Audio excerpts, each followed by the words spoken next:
Bonjour, bienvenue dans ce deuxième tutoriel pour utiliser Antidote. Donc, dans le premier, Antidote sur l'application de bureau. Donc, dans le premier, on a vu c'était quoi le dictionnaire de définition. Dans le deuxième, on va voir autre chose. Donc, je réouvre mon Antidote que j'avais déjà ouvert. Alors, là, j'avais un verbe. Je vais aller chercher un mot, par exemple, plus commun. Donc, ici, on va avoir le mot maison. Encore une fois, ce mot-là, ici, si vous regardez, j'ai maison non féminin, mais j'ai maison adjectif. Donc là, si on regarde en premier la maison non féminin, ben, construction fixe destinée à loger un ménage. Une maison de briques, maison de pierre, de bois. Donc, ici, on a vraiment le mot maison traditionnel là, qu'on utilise tous les jours. On a encore une fois les locutions et tout. Si on va voir maison adjectif, ben, on va voir que c'est quand c'est utilisé comme une tradition maison. Ce que je vais vous montrer aujourd'hui, c'est dans ce tutoriel-là, c'est le dictionnaire des synonymes et des antonymes. Donc, en somme, je vais retourner au nom, par exemple. Donc, en somme, quand on va parler de synonymes, si vous regardez, vous avez un petit chiffre à côté. Bien, ça, c'est le nombre de synonymes qu'on vous donne. Alors, comme là, il y en a beaucoup. Alors, des synonymes de maison quand on parle d'un bâtiment, donc soutenu, familier, et on montre ici justement euh, des, et- des- le type de langage. Donc, si c'est soutenu, donc regardez, on a une petite définition. Qu'est-ce que c'est un langage soutenu? Familier, vieilli ou par plaisanterie, donc on nous explique ici.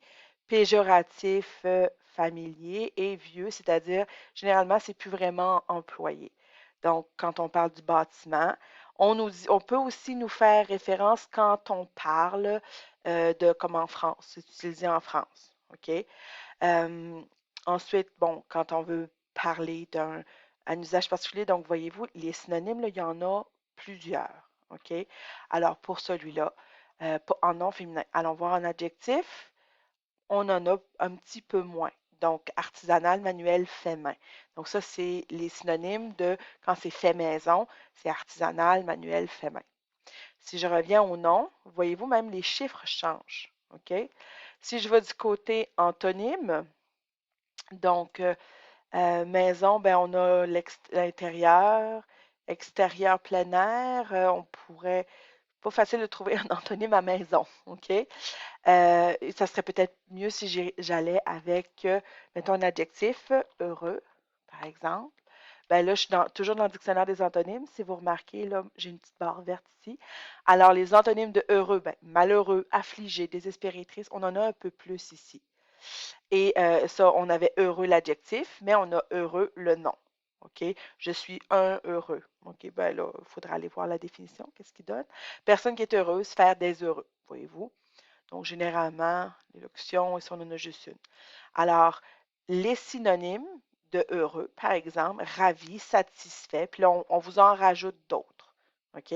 Alors, les dictionnaires des antonymes et des synonymes sont déjà intégrés au logiciel Antidote.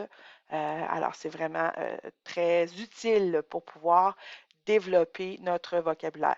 Et je vais rajouter une autre petite partie pour en parler. Ben, deux parties, en fait, c'est la co-occurrence, c'est-à-dire quand est-ce que, par exemple, on utilise heureux l'adjectif dans des expressions. Et là, ben, avec un nom, heureux en ménage, heureux en amour, avec un verbe. Alors, ce sont tous des expressions qui sont utilisées. Et à droite, ici, on voit que ça s'est augmenté un peu plus. Ça nous donne la définition de l'utilisation.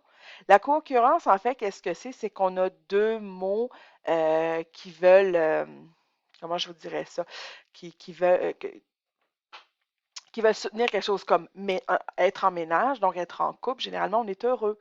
Donc, ici, c'est comme si on mettait deux mots qui ont un peu la même signification.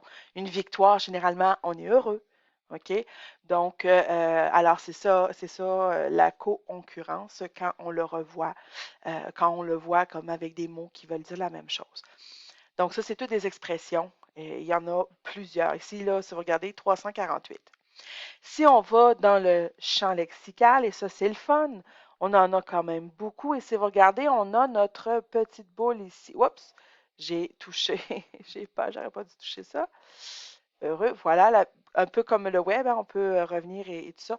Donc, on a tous le champ lexical de heureux, OK, ici. Puis, il y en a qui apparaissent, là, on les voit dans la boule ici.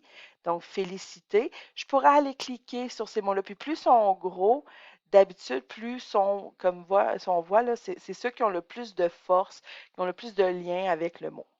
Donc, alors, homme, oups, savoir, joyeux. Donc, on voit, mais le bonheur, joie, vie, plaisir, c'est ce qui est dans ces côtés-là aussi.